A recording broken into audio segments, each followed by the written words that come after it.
Hello guys, welcome to a new video from the channel. This time we check how to convert Eastwest credit card to Gcash. So let's start. So using Instacash, how it works, this converts your portion of available credit limit into cash that is deposited into your Eastwest or other bank account and pay back in fixed monthly installments.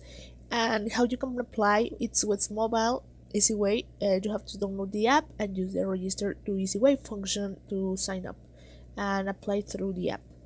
Esta virtual assistant, chat with Esta through the Eastwest website, Facebook Messenger to apply for Instacash, and also by customer service, you can call the customer service hotline to apply to tell sales agent.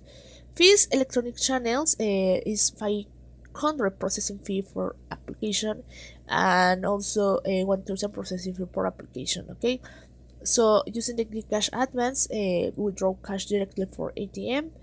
And how to apply: if you don't have Capin, you need to set up one with its West Bank and insert the card into the ATM, select to Cash Advance option, enter the amount and complete the transaction. That's the way to do it, guys. I hope this information helps you. Thank you for watching this video. Remember to subscribe and don't forget to give us thumbs up to this video.